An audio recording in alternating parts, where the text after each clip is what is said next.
basically brand new. So let me move on. I'll try not to fly through this. Last year during my talk, I flew through it in about 15 minutes. So I'm going to try to not do that again.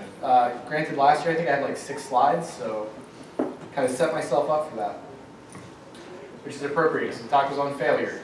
So I failed. So some background on myself, some stuff that's not actually typed out here. I started in the game industry around 2006. This is a real big stretch of game industry, but I was a lab assistant at Wake Tech while I was a freshman in college. But while I was there, I met a guy named Walter, who had been my teacher the previous year, because I had dual enrolled at Wake Tech while I was in high school. I was part of their inaugural game development program, and through that I met Walter. I got this job as a lab assistant, and that job as a lab assistant led to me getting a recommendation from Walter for Epic Games. When I was a junior in college, it was my first semester of my junior year, I worked as a game tester on Breach and Clear, the famous Epic game. Gears of War 2, I was a game tester on that. I joined the team about 3 months before it shipped, so I joined during the most critical part of development. I was working 13-hour days, 7 days a week. It was hardcore crunch.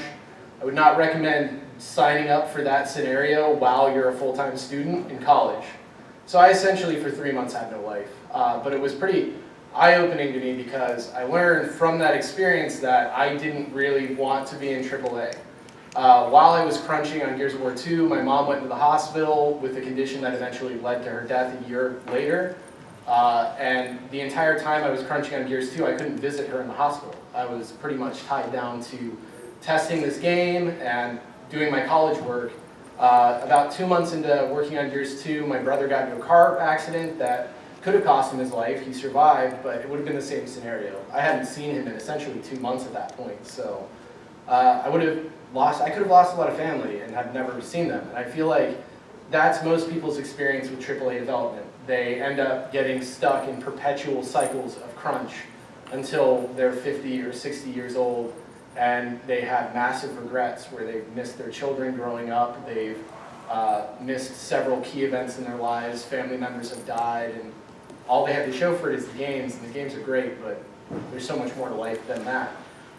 So, finishing up at Epic around November of 2008, I went back to just focusing on school, and I still wanted to be part of games, but I didn't really know what I wanted to do. I was conflicted. I still kind of pressed forward as if I was going to land a AAA job. I think I kind of believed that maybe I could find a place that didn't do crunch, that had better culture. And that's not to say Epic's culture was bad. I loved working at Epic. They treated their employees well. We got catered dinners. I got paid overtime. So I felt like I was treated well. And I really liked that job. I just didn't like the time commitment. So I kind of just hoped I'd find somewhere that had an easier schedule, but I wasn't really sure what I was going to do. It was my second semester of my senior year of college. I did 3 semesters because the whole thing at Epic kind of messed up my first junior year. I didn't exactly get the best grades while I was doing 13-hour days. But I passed most of those classes. I just had to make up 2 classes during that third senior semester. But during that second one, I got an opportunity. There was a thing called Joystick Labs that started up in Durham. This was 2010. And Joystick Labs was funding game development startups on pitches alone. So you could go in and you could pitch your game idea, and they would give you $20,000 to start your studio. And it sounded like a lot of money. I was like, wow, I could do so much with $20,000, and I naively believed I could ship a game in 3 months. And long story short, that never happened. But I did get into Joystick Labs. We got that initial funding. It was enough to get me to start my own company. And I started Mighty Rabbit Studios in August of 2010. At Mighty Rabbit Studios, I worked with my team to ship several different games. The ones that I worked on a personal level, I was very deeply involved with, were Breach and Clear, Saturday Morning RPG, and Breach and Clear Deadline, which are the 3 that I have the pictures for there. Saturday Morning RPG was entirely original, built by my team. I conceived of the idea, I wrote a lot of the story, and I did a lot of the design. I was the lead designer and writer for that, and the lead programmer. The programming is really bad as a result. But I feel like the game turned out really fun. We got a lot of positive press and got a lot of people talking about it, but the game didn't exactly do gangbusters in sales. So it was critically well received, and it has a pretty nice cult following now, but it never really justified the amount of time and money and opportunity costs that we put into it. Upon finishing Saturday Morning RPG, we did Breach and Clear. That was contract work. We were paid a flat amount to build that game for a client, and I don't know how many people saw Chris's talk, but I asked a question about having to roll with a prototype and do a full game because you don't have time. Breach and Clear was a game where we had to do that. We were essentially given 9 months to build a full game, and we were given a budget that most people would have to create a prototype. I think it was $120,000 or something, and we managed to deliver that. And the game was incredibly well received by players, and it made our client millions of dollars, but we had been paid a flat amount, so we didn't really benefit from that, which sucked. But they did hire us to make their next game, Breach and Clear Deadline, and there's a lot of messiness associated with that that led to the company essentially having no money at the end of development of that, and we had no option. I thought the doors were going to close. I sat everybody down. I told them we're going out of business. Everybody should look for other jobs. But I did a Hail Mary, and I started limited run games, and it saved the company. Limited run games, we publish physical versions of games that were previously download only. So we take a game like Firewatch or Shadow Complex or Night Trap or some other game that's a download only, and we put it in a retail box for collectors. Nobody else was doing this at the time, and as a collector I recognized that this was something the market wanted. And I was passionate about it, and it ended up being a massive success, and we went from having $10,000 in our bank account to having over $20 million in sales last year, which is crazy. So we literally went from rags to riches with kind of a Hail Mary, a risk. So it's been kind of an incredible ride for me the last 9 years. So Mighty Rabbit Studios is my development company. We're still operating. It was founded in August 2010 through Joystick Labs, like I said. And when we started it, we all had very little experience. We had virtually no idea what we were doing. We were just kind of rolling with it as we went along. But somehow we managed to survive for 9 years. So this is about as visual as my slideshow gets. I think the rest of this is just text, so enjoy the red shirt meme guy shrugging. How did we survive for 9 years? Just by doing a lot of these things, or actually not doing them, but learning from them. So what I'm going to do is kind of go over these things, talk about places where I messed up, and how you can kind of avoid the mistakes that I made, and I'll also talk about some of the things that I think we were successful on. Though you'll find out in your own careers that the failures are going to be a lot more prominent than the successes, and that's kind of the case here as well. We've messed up far more than we've actually gotten things right. But the good thing about failures is you can learn from them, so if I tell you them, you'll know, some things to avoid. Let me go back to that. I didn't even go over them. So, how to survive. These are some kind of things that I came up with that I think led to our success in survival. You need to start with a solid foundation, and I'll go over all of these in detail. I have individual slides for each point. You need to choose your projects wisely. You need to build the right team. That's super critical. You need to keep your overhead low. That's massively important at the start. You need to network all the time. If you're uncomfortable, if you're shy, find somebody who's not and get them to network for you, for your company. I'm not the best at approaching random strangers. I'm fine talking in front of people, but in a party setting, I don't like to walk up to random people. So the good thing is that both of the people from my companies that did that for me are here. Chris was kind of my guy at Mighty Rabbit Studios that would unashamedly walk up to people and introduce himself and pitch the company and talk about it. He was very friendly and approachable. And Douglas is my guy for that at Limited Run Games.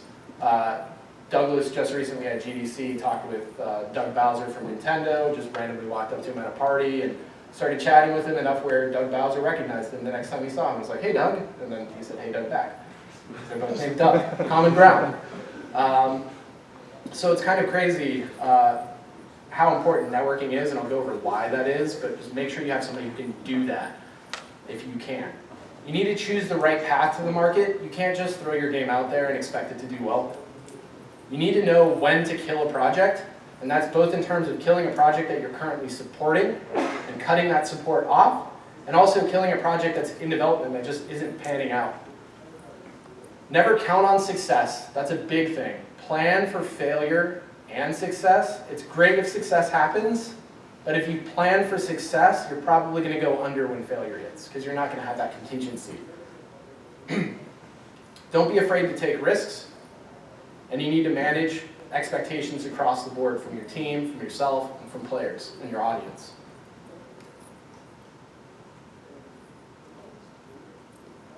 So start with the right foundation. You need to first consider how you're going to fund your company and how that will impact you down the road. So what I mean by that is my first company, I started it with investment, private investment through Joystick Labs. And that private investment came with a lot of caveats. There was a board member on my board of directors from the investors. And essentially, if you want to make a decision for your company, the board has to approve. If you take investment and they put more directors from their side than you have from your side, you're outvoted. If you want to make a move that you think is best for your company, but they don't agree, they get to make the call, not you. And that's something that I don't think a lot of people think about when they start a company or when they take investment. I've seen it happen a lot on Shark Tank, where people are like, let me get 2 sharks for the price of 1 or whatever. And it's like, you're just adding 2 sharks to your board of directors. Do you really want that? It just means they're going to have more say. They're going to outvote you. They're probably going to sell off your company without you even knowing, or block you from selling your company when you want to. I've had some issues with my board of directors in terms of wanting to do things that I can't. And then I just responded by adding all of my employees to my board of directors. And at that point, I was able to outvote them, which you can do as well. But just consider it when you start, because you're going to need to pay a lawyer to add all those people, and you don't want to waste that money. Not that lawyers are a waste of money, but, you know. So consider how you're funding your company. If you fund it by yourself, you're assuming a lot of risk, but at least that's on you. If you fund money through friends or family, if you mess up, your friends and family are probably going to hate you for the rest of your life because you lost their money. So think about that. If you take loans, you're going to be on the hook for those loans for the rest of your life. So consider that as well. And it's the same thing with crowdfunding. If you do crowdfunding, you're at the mercy or the behest of the 1,000 people that back your project, or even the hundreds. Even if you get 10 backers that back your project for $500, they're going to hold you accountable and make your life miserable. And I'm not saying, like, I did a Kickstarter, my backers were great, but we had a game that was mostly done. So we never really failed to ship or failed to deliver. But I've seen projects where things have come out in people's lives, health problems or other things where they can't deliver these games anymore, and their backers eat them alive. They cannot get out of that obligation. They're tied to for the rest of their life. That's a weight that you'll never get off your shoulders. So just consider that before jumping into crowdfunding. And you can also get money from publishers. It's a lot harder. You're going to have to meet with publishers. You're going to have to pitch publishers. You're going to have to build prototypes for them. It's difficult, but that's the traditional route. That's the way most people go. Publishers are going to take a huge cut of your revenue as well. So you have to consider that. If your game flops, it hurts even harder if a publisher put it out because you're never going to see a dime from it. Consider the structure of your company and the tax implications that come with that. So there's a whole bunch of different ways you can set up your company, and I'm not a tax guy, so I'm not the best person to advise you on this, but you have a C Corp and an S Corp. A C Corp is going to give you no personal tax benefits. S Corp can give you some personal tax benefits. Then there's LLCs. You're probably going to end up being either a corporation or an LLC. LLCs do give you more personal tax benefits, but you also take on more liability, I think. Well, no, it's limited liability. But again, I'm not a tax guy. Don't ask me about it. But if you run into any tax guys, definitely ask them and get some consultation before you set your company up so you can set it up correctly. Consider who you put on your board of directors. I already went over that. Make sure that you put enough of your own people on there, people who have your back, that you know that good decisions will always be getting made, and that your decisions won't be getting blocked by another party that has no real investment in what you're doing. Consider your co-founders wisely. That's something that I didn't really do when I started out. I had a friend that I really believed could do art, and then I found out he couldn't do art, and then we are not friends anymore because I couldn't find something for him to do at the company, and I couldn't pay for somebody to be there that I couldn't find a role for. And it hurts because I really liked him a lot as a friend, but I screwed that all up by not considering my co-founders wisely. I didn't think about it. I didn't find the right team. So I think actually both of the people that I started the company with left within. So the first guy was gone within the first week, and then the second guy was gone after 2 months of me trying to find something for him to do. But with the limited amount of money we had, that just didn't work out. I brought somebody else on to be a co-founder with me, and he was able to more properly complement my skill set. And I think that I should have thought those things through more wisely at the start. Deeply consider the ownership and the ramifications of that. Make sure, if you're going to bring on employees early, if you can give them ownership at the start, give them ownership. It'll make them more invested and motivated. I didn't have any employees at the start, so I wasn't able to do that. And then when I wanted to go back and give them ownership later, they had to pay for it or pay the taxes on the value of it, which sucks. So try to get them started as owners early on if you want to give ownership. And when you take ownership for yourself and your co-founders, make sure somebody has a controlling vote. Make sure that the power falls down to somebody so that if you do get investors later on, nobody can dilute your shares and ultimately come out owning more of your company than you.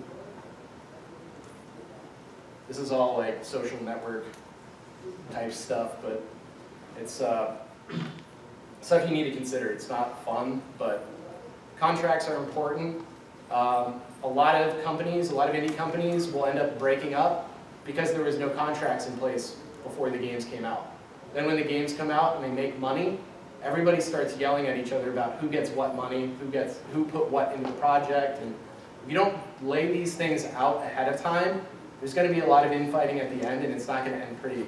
If I remember correctly, this is kind of what led to the dissolution of Team Meat. There was no contracts. I read an article from Tommy where he was saying that their big problem with Super Meat Boy was they were very naive at the start, and they dove into everything without contracts. And he acknowledged that contracts seem very anti-indie. They don't seem like something an indie team should need to care about or consider, but at the end of the day, it's really important because once there's money involved, people are going to start fighting over it. Got some cool 3D transitions in there for all of you to enjoy because I have no images on these. Choose your right projects. Don't chase trends. That's something that I think is vitally important. With Saturday Morning RPG, I chased a trend to be on mobile because that's what our investors said we had to do. They said, all the money's on mobile, you gotta do a mobile game. This was 2010, and by 2011 we had Steam saying that they wanted Saturday Morning RPG on Steam. Now if you remember the history of Steam, 2011 and it was like 2010 to 2013 were like the golden era for Steam. Everything that went on Steam made shit tons of money. Sorry for the swearing, but like people were getting rich putting games on Steam like very easily with little marketing. Steam was just gold. And we never sent Valve a bill because we were so convinced by our investors and the trends that mobile was where it was at. So we focused on mobile. We released there in April of 2012, and we ended up making $10,000 on launch week.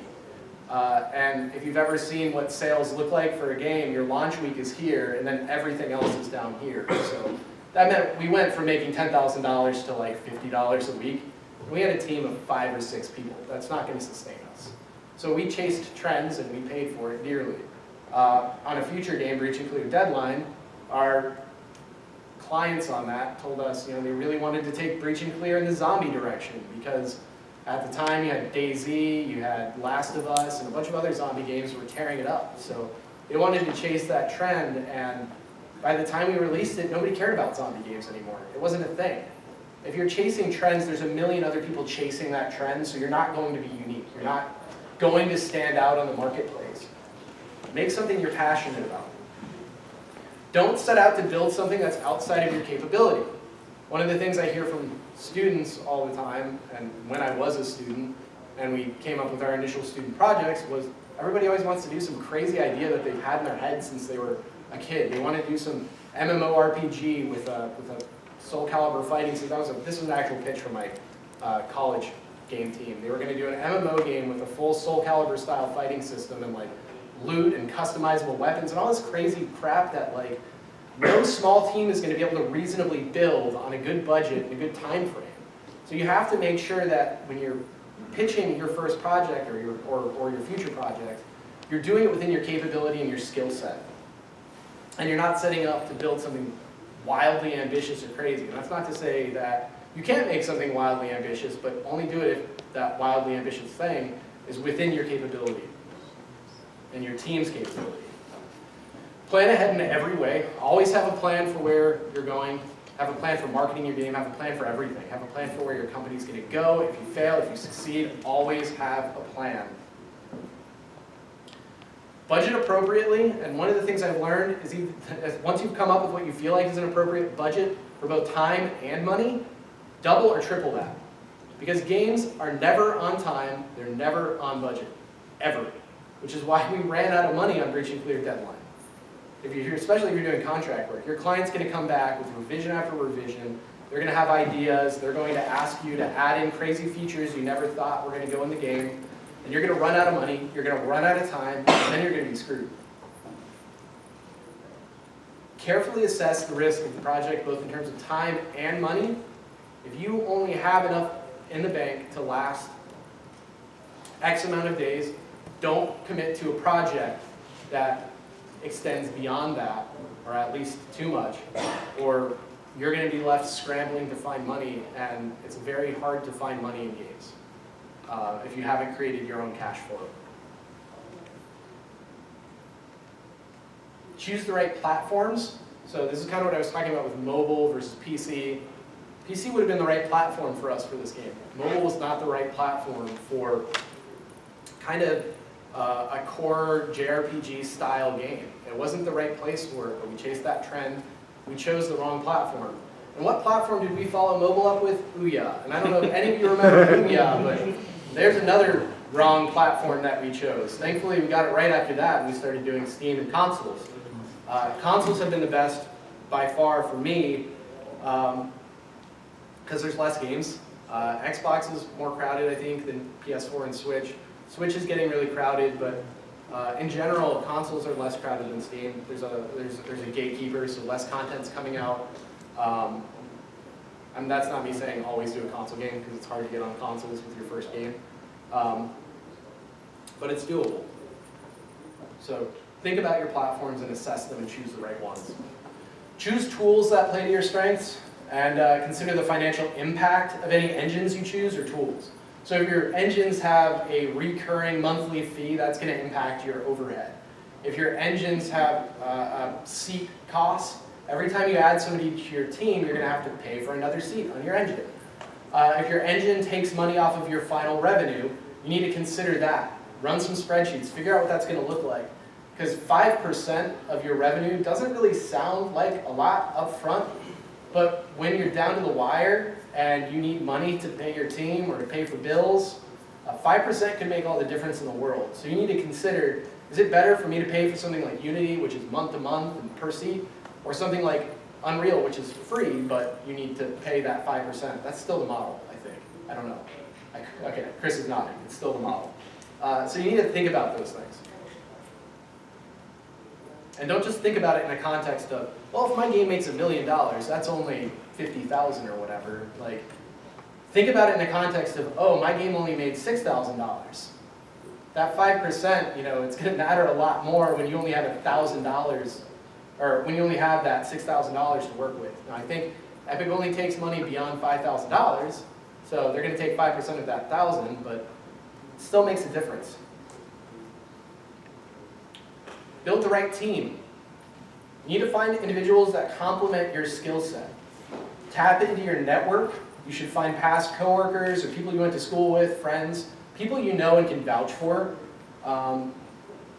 Be wary of distant contractors. This is a big red flag for me when I look at Kickstarters and I'm like, should I back this thing? Is it going to fail? Yes or no?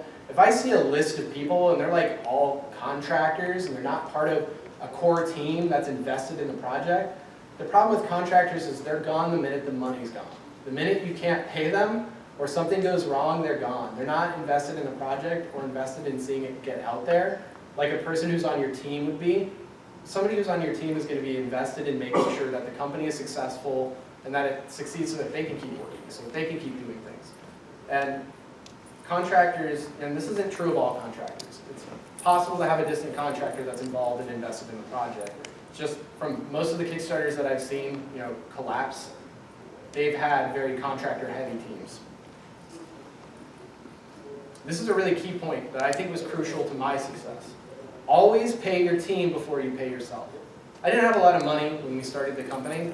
I paid myself $0 for 2 whole years, and I paid my team like next to nothing. I think it was like $400 a month or something ridiculous like that. And I'm sure somebody could spin that into some story about how I abused and underpaid my employees. But the fact of the matter is we didn't have enough money to pay anybody more, and everybody appreciated that I paid them before paying myself. And that helped build loyalty, that helped build trust, that helped them know that I cared about their success as much as I cared about mine and the company's success. They knew I was genuine and that I had their back.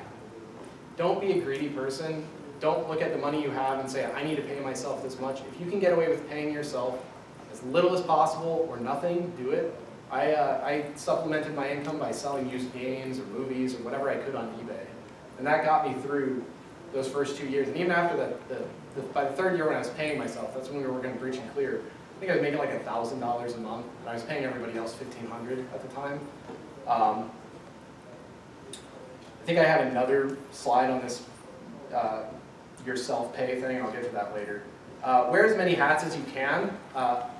Don't hire someone for something you can do yourself competently. If you can't do it competently, hire somebody. But if you can wear as many hats as possible and do those things competently, you can save a lot of money and you can build a better small team that is more efficient because you've got fewer people working on this game and putting their hands in the pot. Try to lead by example. I've admittedly failed a lot at this, but if you're asking your team to do overtime, you need to be willing to commit to that yourself. That's one of the things that I failed to a lot.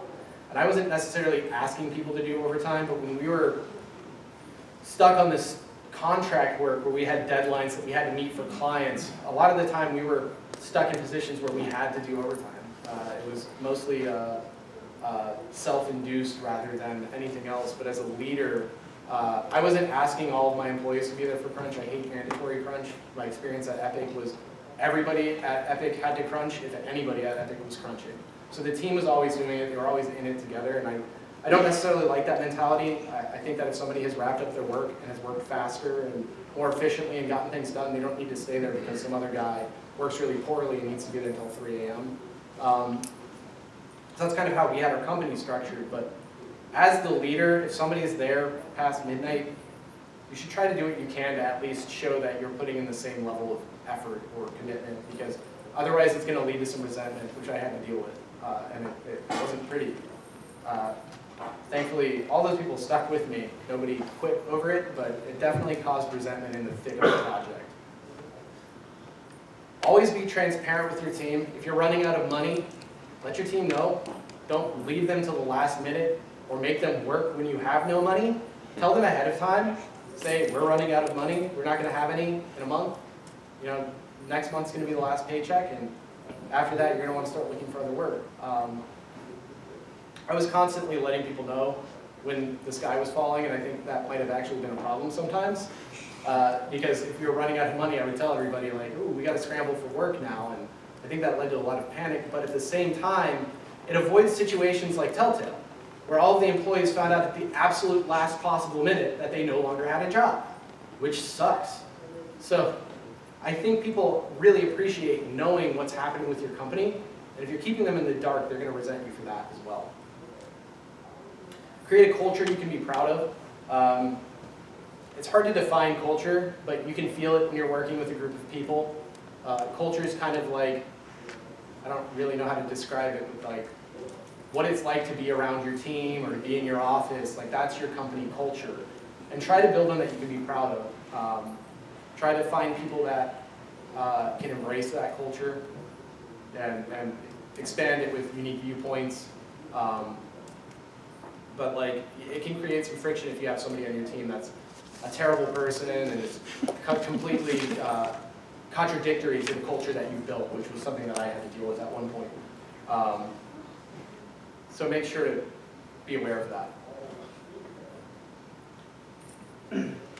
Keep your overhead low. This is massively important. Don't rent an office until you absolutely need it. You don't need an office when you start your company. You need an office when you start trying to get contract work because they're going to not trust you with their money if you don't have an office. But don't rent an office until you need it. There's some pretty big failure stories in the game industry of people who started a company, they got a lot of money, they went out, bought extravagant office space, furnished it with lavish things, and then they went out of business a year later.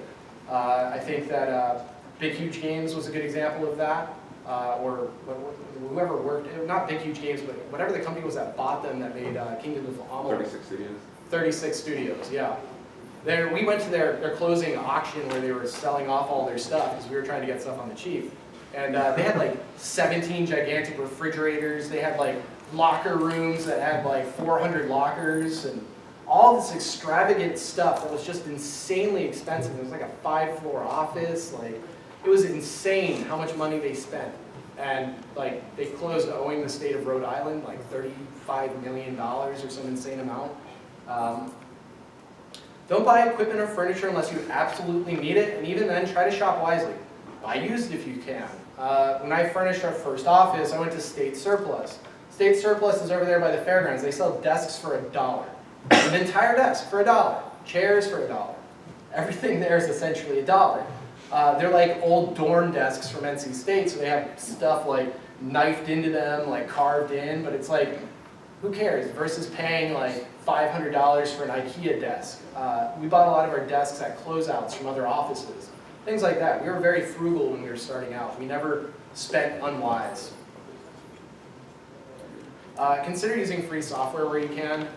For most of our early history, I think our artists were using Blender because we weren't going to pay for expensive Maya licenses. I think we were using GIMP instead of Photoshop.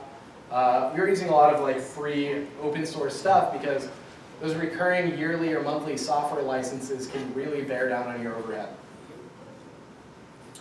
Deeply consider your engine licensing costs. At the time for us, Unity was great because it was like a flat $3,000 and that's it.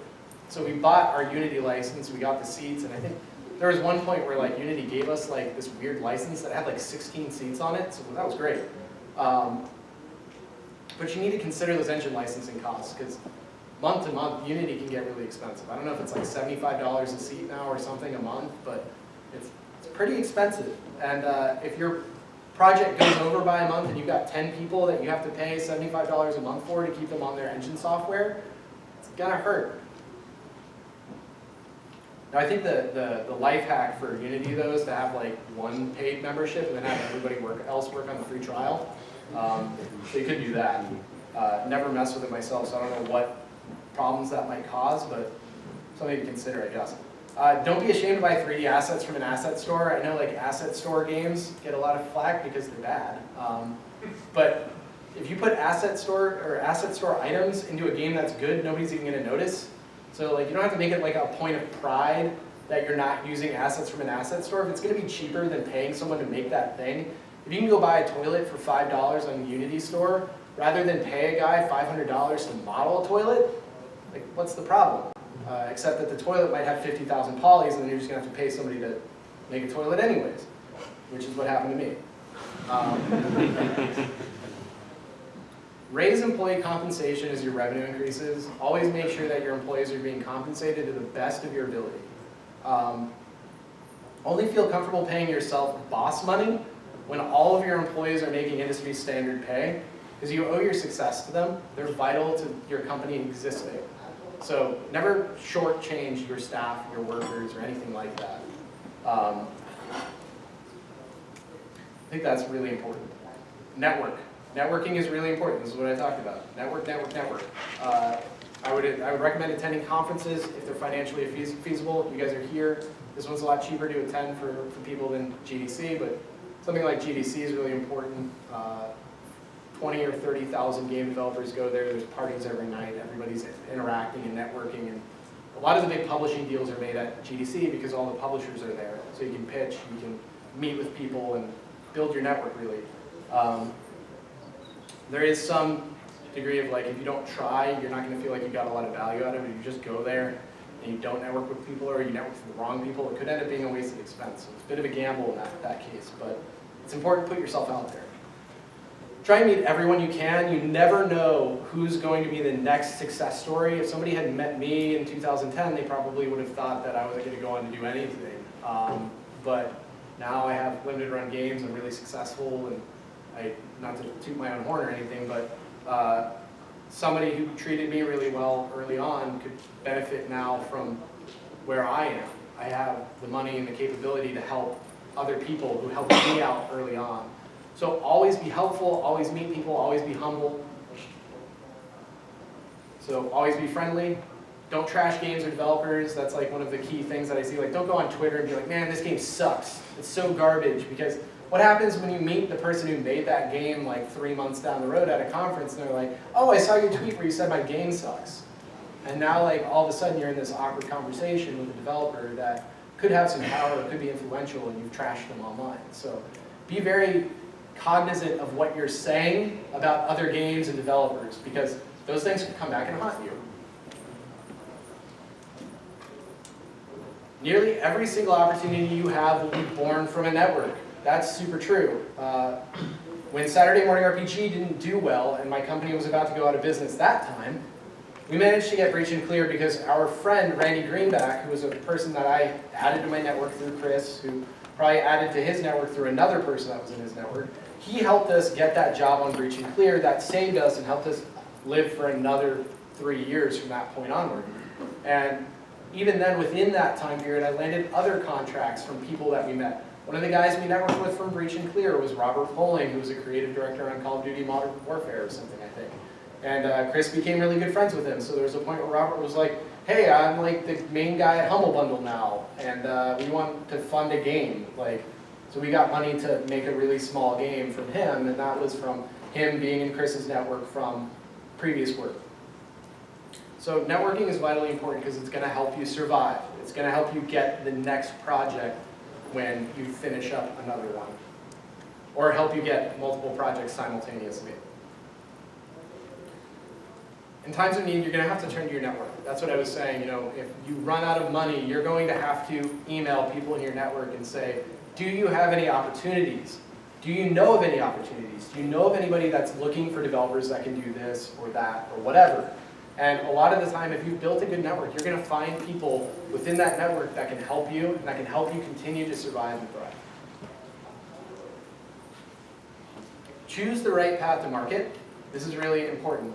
How you fund your project. We already went over that. Consider all the different things that come with that. One of the things I didn't say about publishers is publishers provide a lot of marketing support. None of the other people on here do. Publishers are going to be able to help you get on consoles. They're going to help line up port work. They're going to help do a lot of other things. But there are a lot of publishers that I would consider vampires who don't really do anything and they take huge cuts. So there are some publishers that take 50% of your profit and they promise marketing, they promise support, but the support or marketing they might give you is like a one-day feature on whatever storefront you're on, and then after that it's nothing. So it's like, is that worth 50%? Consider up front the benefits of each publisher and the deals that you're being offered, especially on mobile. Like, every mobile publisher sucks.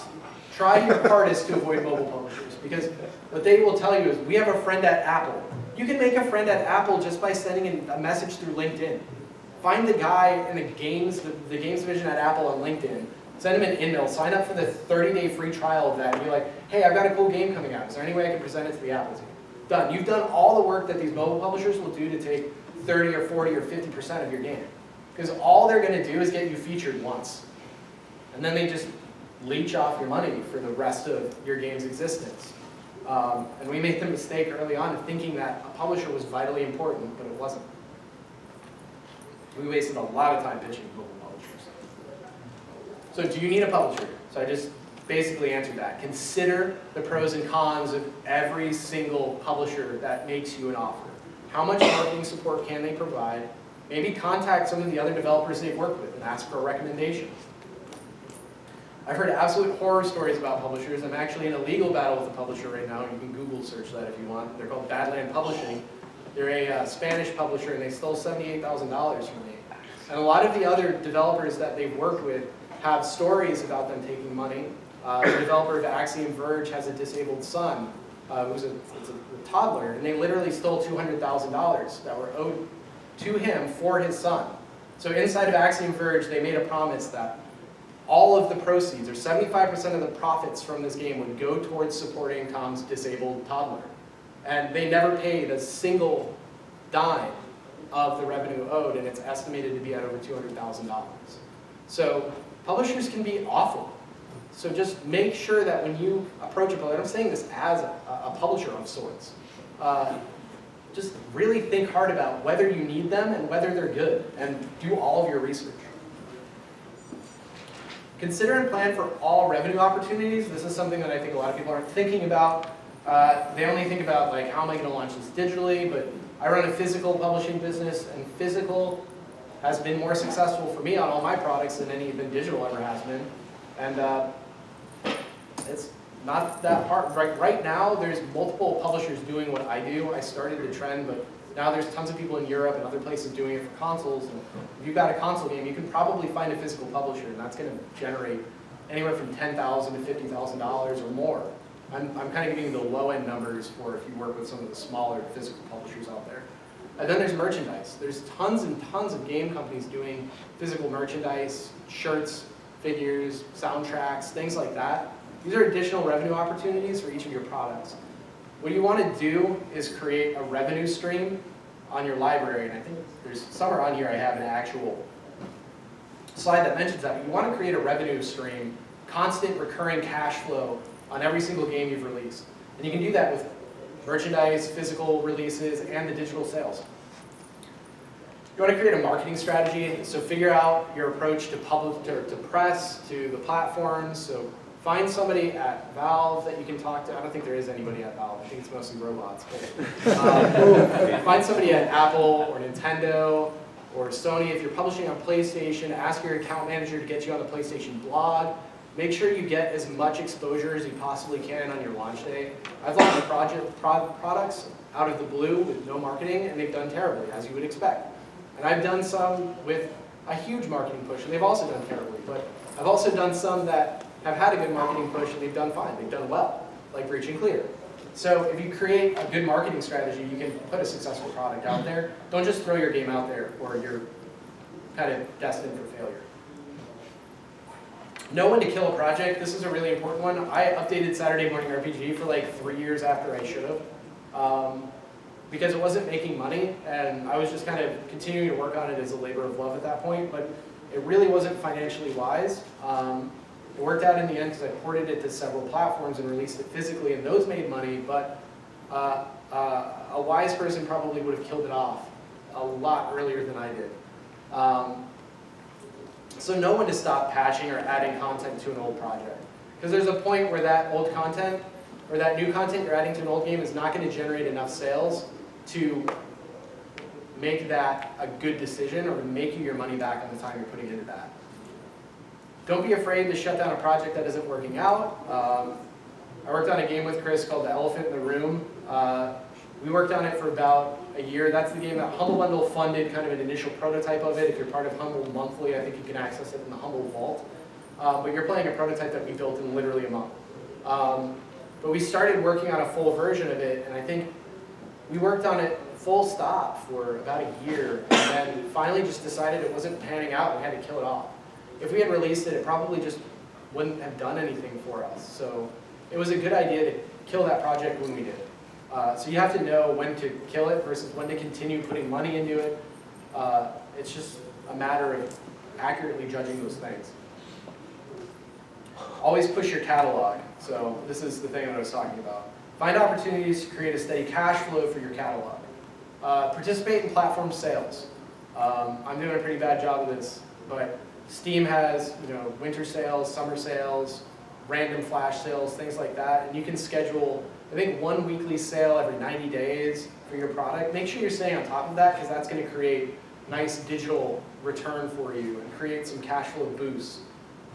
Little pro tip that I don't know if it's still relevant, but I used to make a lot of money with Saturday Morning RPG. It would get ignored during the summer sale, but I would plan my weekly sale to start right after the summer sale. So if people were still desperate for deals, they'd buy it because there was only 50 games that were on sale that week. So that's a good timing strategy for that. You can do bundles. There's some pitfalls to that. They're not exactly as pronounced as they used to be, but there used to be some bundle sites that would do like weird promos where they'd be like, buy one key, get like 5 back for free. So you get like 6 copies of the same game for the same price as buying one. And it was dumb because you pay like 5 cents for that one copy and then get 6 copies in return. And then the person would put those on key reselling sites, and then you get stuck in perpetuity with your game just being on these shady key reseller sites, and people would buy it from there instead of Steam. So I made that mistake with Saturday Morning RPG. We participated in Indie Gala, and that really wrecked our digital sales. We had a huge nosedive after we participated in that. So be aware of whether the bundles you're participating in are actually good, or if they're just like scams to sell keys in bulk to resellers. Consider additional marketplaces. There's tons of different places like itch.io and Congregate's Cartridge and some other, an Epic Store, Steam. Like, try to be on as many of these different stores as you can possibly be, because all of them might have different audiences. All of them might have different promotion opportunities. So those things are going to help get your game out there and get them to stand out. Ports. I think that's massively important. If your game has reviewed well, bring it to other platforms. Continue to bring it out in other places. So with Saturday Morning RPG, we started with mobile, then we went to Ouya, then we went to GameStick, which nobody here should remember GameStick. GameStick was awful. We made $15. Then we went to Steam. Then from Steam we went to, what was next after this? It was Wii U is when we started. We started on Wii U. We never released Wii U. We came out on PlayStation 4 and Vita. And those were the ones where I did physical releases that did well. And then from there we went to Xbox and then Nintendo Switch. So Saturday Morning RPG is on like everything now. It's awesome. And that's a good way to keep pushing your back catalog in your library. That's how companies like THQ Nordic are thriving. They're just re-releasing their old IP over and over and over again, and they're acquiring old IP to just keep re-releasing these things on new platforms, and that creates new revenue opportunities each time. Very important thing, do not count on success. That was a mistake we made with Saturday Morning RPG. Everybody sat around and we talked about what we were going to do when we all made thousands of dollars or millions of dollars on Saturday Morning RPG, and we all talked about our fantasies of how we'd spend that money. And then that didn't pan out at all, and everybody was disappointed, and several people left the company after that. We didn't plan for a failure, and that was a major problem that we should have planned for. We should have planned for a failure. So I always try to make sure that people know, like, if your product fails, you should have a contingency for that.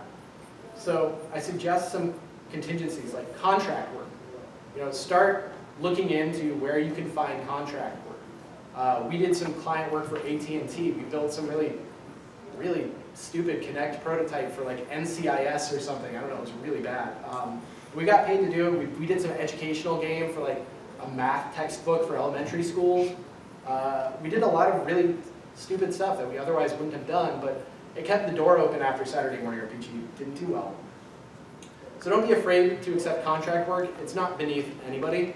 I think every indie company ends up doing some amount of contract work to stay alive.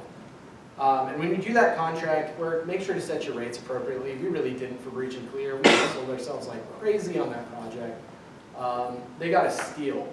So try to set your rates appropriately. It's hard because when you're struggling for money and you really desperately need to keep your doors open, you might get desperate, give a really good rate, but try your hardest not to do that. You can give them a discount, but don't go crazy like we did. But on your work itself, do go above and beyond. Do try to make a product that exceeds your client's expectations, because then they're going to recommend you to other people and continue to give you good work. Don't be afraid to take risks.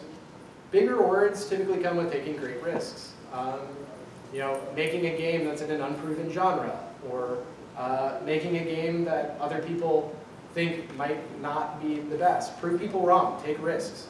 The reason Mighty Rabbit's still here is because I did a physical run of Breach and Clear for the PlayStation Vita. And at the time, nobody cared about the PlayStation Vita. Everyone was like, you're crazy, why are you doing a physical game on the PlayStation Vita? Not only is physical media dead, the PlayStation Vita is dead. I've released 100 games on the PlayStation Vita now, and that's not an exaggeration. I think I've actually released 102. And they did really well. I defied what people thought was the actual conventional truth at the time. And it led to the company being massively successful. So don't be afraid to take those risks.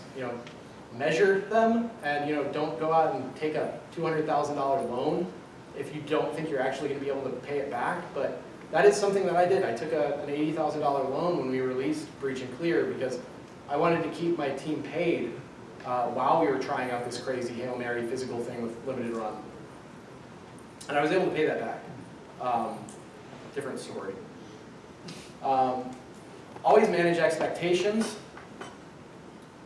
This is important.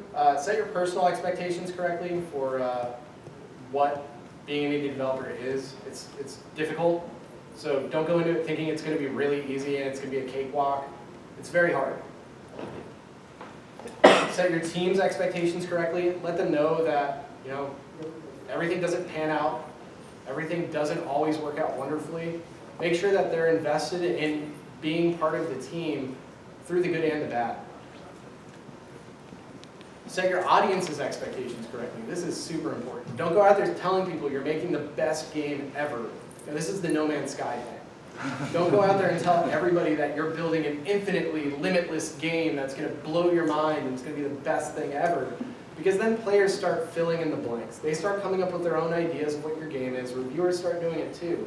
And then when you release your game, even if it's good, it doesn't live up to what people think your game is going to be. And then you have a completely different problem because people hate your game for not being what they think it was going to, or what they thought it was. And that can really backfire. So here's just some rapid fire advice.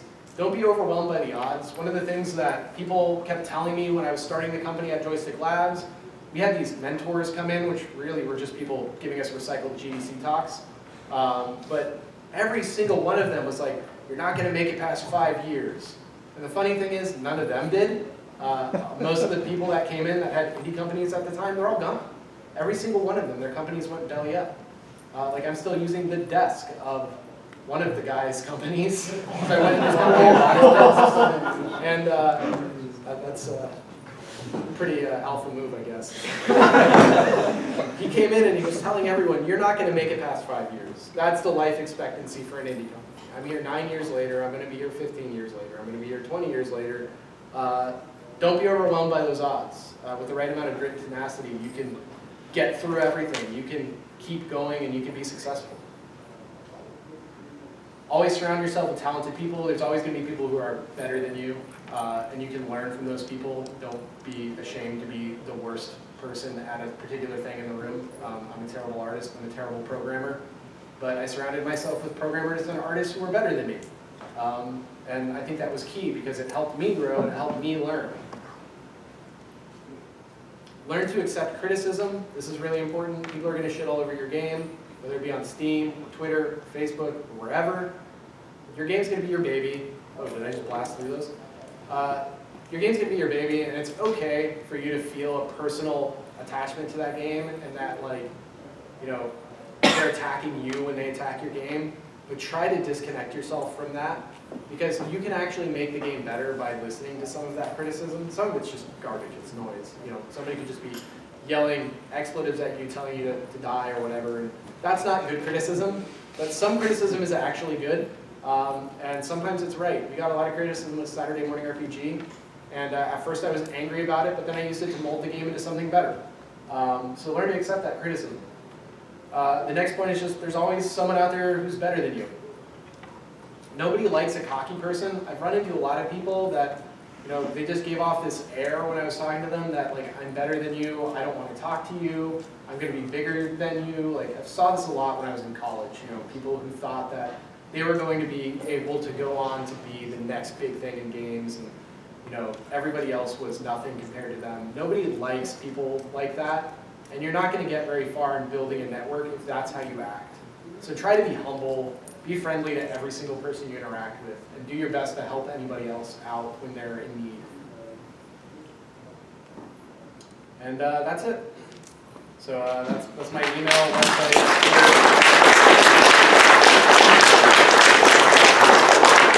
Question back there? I always hear that I need to form a network, but how do I talk to people? I just don't want to walk up to a person and just start a conversation. I don't know how they come to Yeah, that's the hard thing to do, and that's why like I had Douglas and Chris kind of take over on some of that stuff. But at least initially, I would at least try to find situations where there were people that were wanting to be talked to. Like when you're at ECGC, for instance, at the booths that are staying around, everybody behind the counters of those booths, they're there with the expectation that people are going to come talk to them. So it's a good opportunity to just go up, shake some hands. Yeah. So everybody here, they want to talk to people, they want to meet people. That's what they're there for. So that's a situation where even the most uncomfortable person can feel comfortable going up and talking to those people. Just go up to those booths and start talking to people, introduce yourself, give a card out, start building your network there. Earlier, you mentioned that you see some red flags on the Kickstarter campaign when you have a lot of contract work. What are some good flags that you look for when you see teams on like Kickstarter campaigns? Generally, good flags for me are the Kickstarter campaign doesn't have an over-reliance on telling you the story of the game.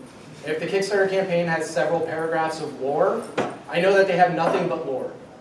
So try to make your Kickstarter campaign talk about mechanics, not only story but mechanics, design, how you're going to make that game a reality, things like that. Generally, if I see a description like that, coupled with a video that shows some good gameplay and shows a team that looks like they know what they're doing and looks competent, I'm usually pretty good. I'm on board. But there were some games like what was that game? Unsung something.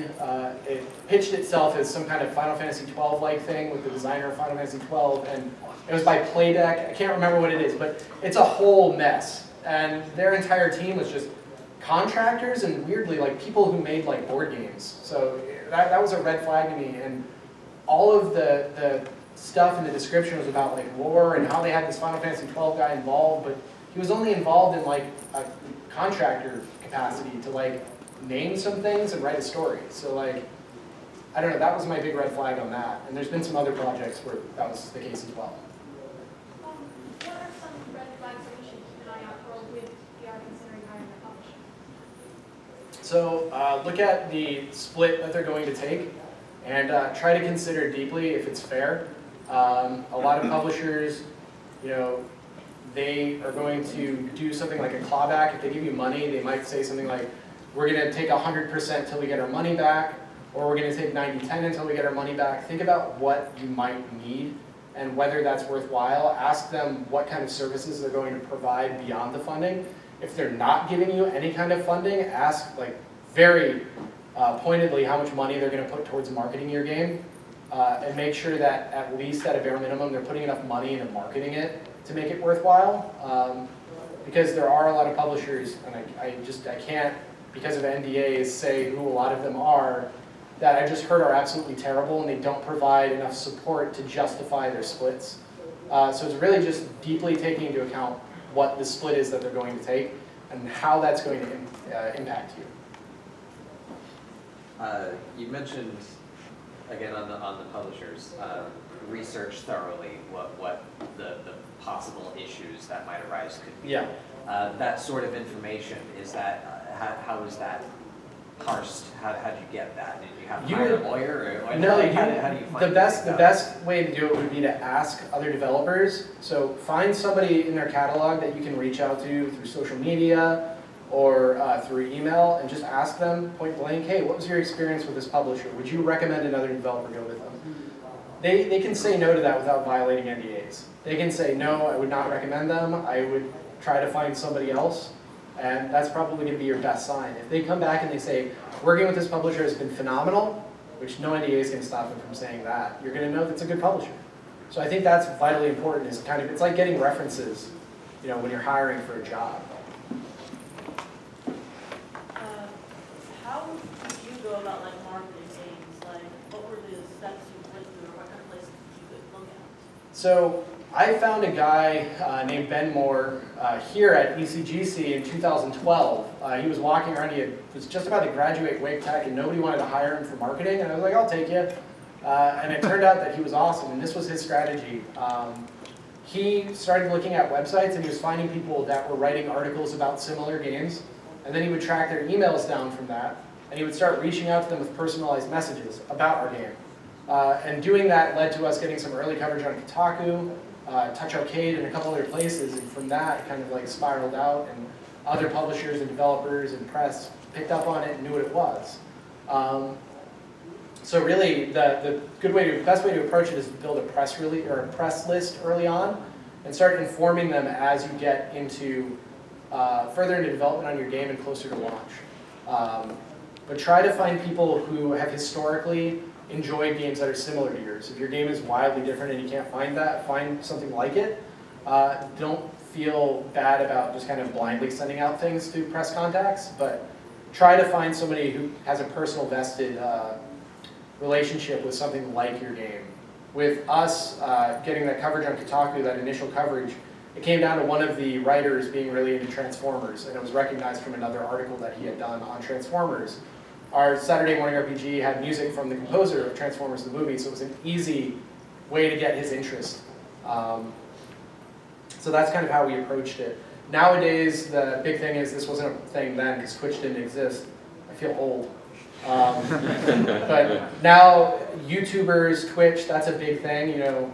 But what I've seen with those kind of people is if they're interested in your game, they're typically reaching out to you after it's launched on Steam.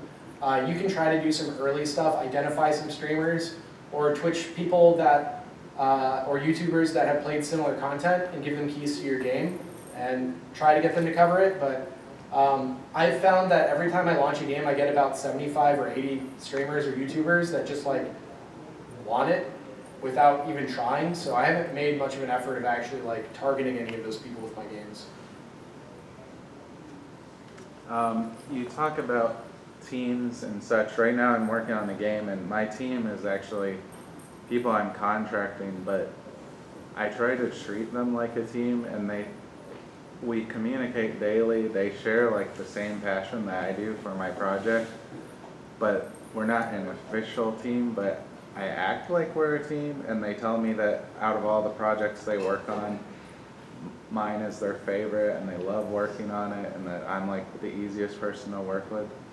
I don't know how to make these people like be my team, or if there's any advice to that, to take people from contractors to an official team, because honestly, they're the best part. The real thing to make them an official team is to create a contract and get them on board as a team.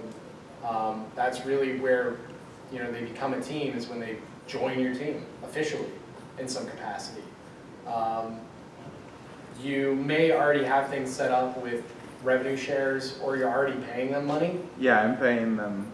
Yeah. We have a weekly or bi-weekly contract. So if you're already paying them, I mean, you can see about getting them on as team members, and then maybe giving them some amount of ownership in your company, a small amount, to make them even more passionate about working with you, and then just continue paying them the same amount you already are. Thank you. I am on my second semester of a multi-year degree and have an interest in level design. I'm starting to work with Unreal. Can I give you one of my business cards? Yeah, sure. Anybody who wants to give me a business card can come up after this. I actually don't have any business cards with me. I don't know why I didn't bring my business cards, but my business cards have this information right there, the josh@limitedrungames.com on it. So if you just kind of get that there, that's me. Take cell phone pictures of the board. Yeah, if you do that, that's gonna be just as good as my business card, because I don't have a phone number on my business card, it's just my email. And that is the email that I actually respond to. My Mighty Rabbit email address is so overwhelmed with spam that it's ridiculous. So in the industry, people talk about going indie. Do you see that frame of mind being different than, I want to go into business, I want to start a new business? Because you created Limited Run, that's a new business. Yeah. No one was doing that. Yeah, becoming an indie it's starting a business. It really is. I mean, I don't think there's any separation there, because if you make the decision to become an indie and you're leading that, you are starting a business and you are going to become a business owner, whether you like to consider yourself that or not. And you have to run it in that mindset. That's why I was talking about contracts and board of directors and all this corporate nonsense that just probably seems like jargon, but you are becoming a business owner at that stage. So I don't see any kind of degree of separation there. If you don't want to be a business owner, if you don't want to manage people, find somebody to start your indie development career with who does want to do that. Because I started off programming and now all I get to do is business. It kind of sucks in that regard, but it's where I am. And I'm okay with it because I'm not struggling for money anymore, which is nice, but I do miss programming. You say you helped put out 102 games on Vita. Is that a record? Yes. Yeah. So I've released more games than Sony has for the Vita. That's the only time in history where a third party has put out more titles on a first party platform than first party.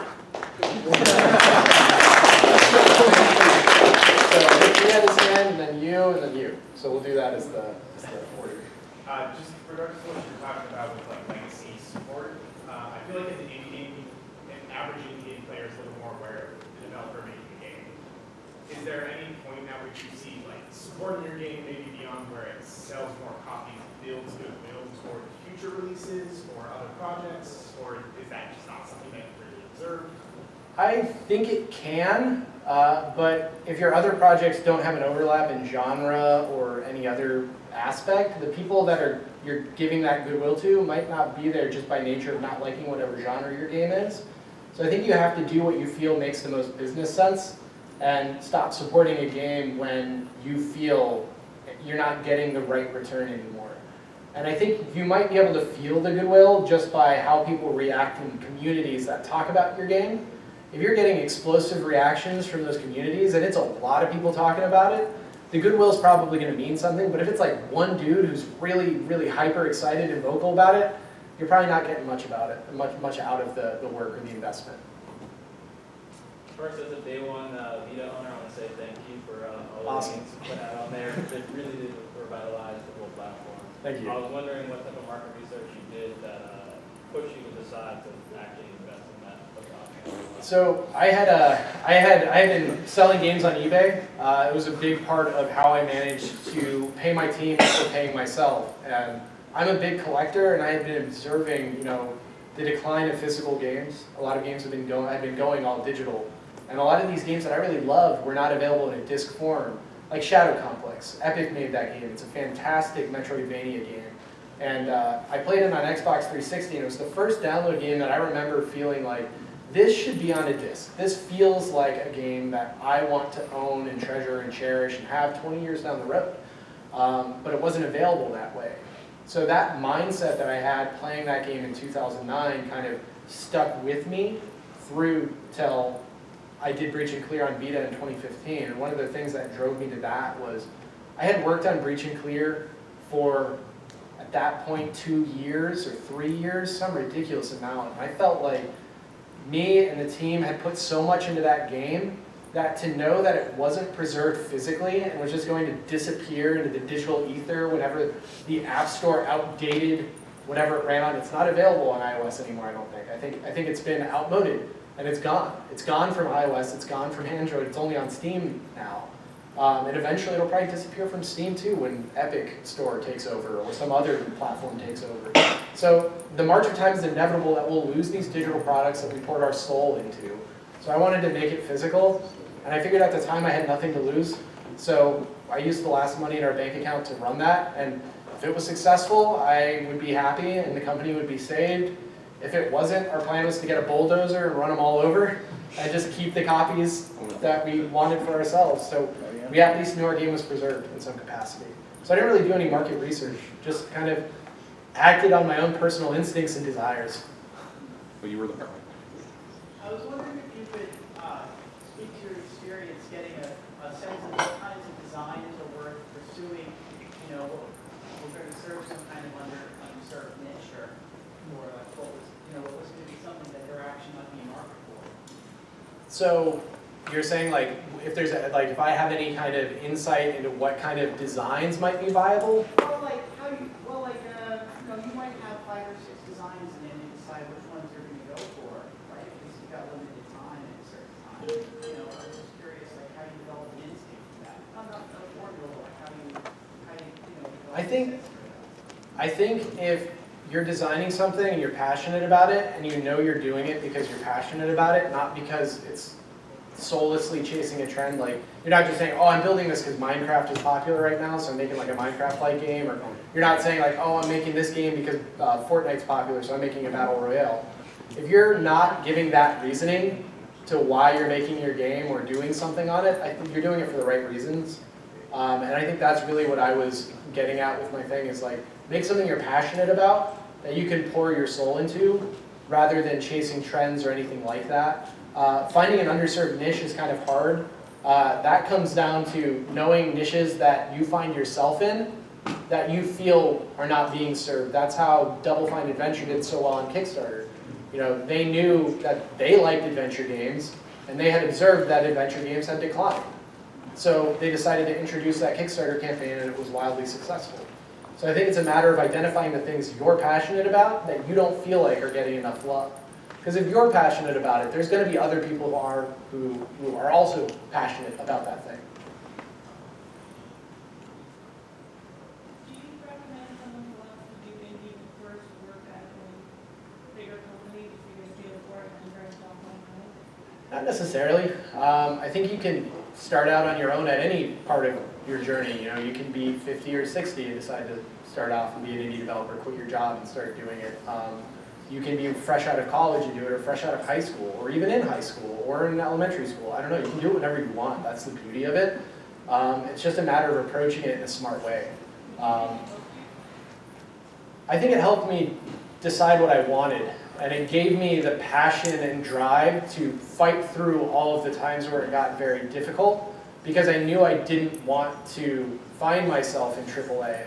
And I knew that if the indie side didn't work out, that's where I'd end up. Either that, or I'd be at SAS making some soulless database software. Not to say if you're at SAS, I'm sorry. I'm an intern there. Okay.